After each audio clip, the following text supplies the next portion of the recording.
Wellness for Life is brought to you by Perham Physical Therapy, Sanford Health Clinic and Same-Day Surgery Center, Amy Lundberg, Fitness for the Soul, Gothenburg Chiropractic Clinic, Pelican Drug Health Mart, Mojave Ottawa Community Action Partnership. Hello, my name is Dr. John Alagata, and I'm a clinical psychologist at Sanford Health in Detroit Lakes. And for today, I'd like to talk to you about stress and its relationship to physical well-being. Now, for many of you, that connection is pretty intuitive and pretty clear. But for others, that might not be so clear. And it's becoming more of a reality that maybe not in every case of any kind of physical disorder, but in a lot of areas, stress plays a role. And so I would even go so far as to say that I have colleagues who would say, you shouldn't talk about the mind and the body or your emotions and your physical well-being as separate things. They're very much connected.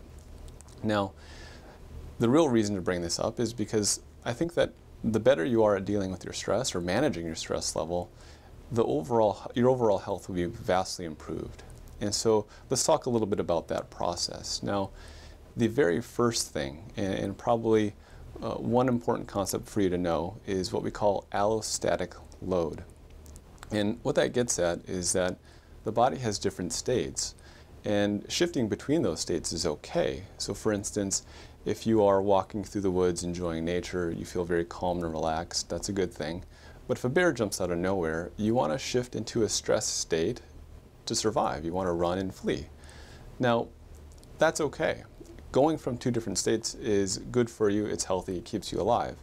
The problem though, and this is where allostatic load comes in, is that shifting from one state to the other repeatedly or staying in a stress state for too long creates a lot of wear and tear on the body.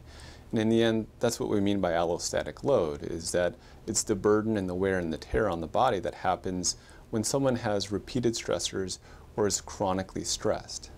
Implicit in this idea is the notion of short-term versus long-term. And in the end, short-term stress is okay. That's why it's okay to run from that bear and get back to safety. But if it goes on for a long time, then it starts to cause trouble in the body. So let's talk about a few of those instances. Take cardiovascular health for an example. Well, what happens when you're stressed out? Well, one of the things that happens is that your heart pounds a little bit harder, and it's trying to circulate blood with glucose, with energy, and with oxygen into the rest of your body parts to run from that bear. And again, on the short-term time frame, that's a good thing. But if this happens too much and too often, the heart is pounding a little bit harder, and the blood vessels respond by getting a little bit thicker and more rigid. And downstream from this, it can help to trigger atherosclerosis. And so hypertension or high blood pressure, and some of these blockages that happen in your blood can occur more frequently or more often. And it's certainly impacted by stress. What about immunity? Well, in the case of immunity, there's maybe three phases for us to pay attention to. Let's call them phases A, B, and C. And in that first phase, when you start to become stressed out, you actually see an enhancement of your stress response.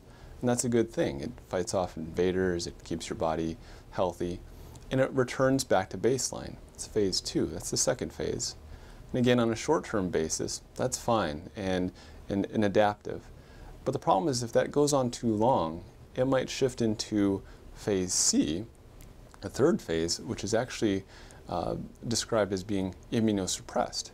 And so in the end, chronic stress can actually result in having a weaker immune system. And this is something that a lot of us might intuitively understand, because back to your school days, when you were studying, finishing up your papers, you might feel this overwhelming relief, but you also might find that you get sick after this long haul. And that's a direct relationship to stress-related concerns. And so now, when we talk about these stress-related concerns, and there are many more too, what do we do about it?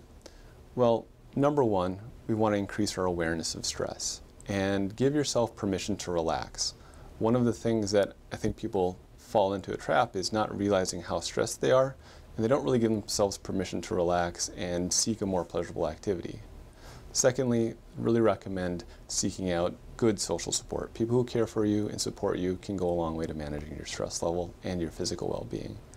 And thirdly, exercise.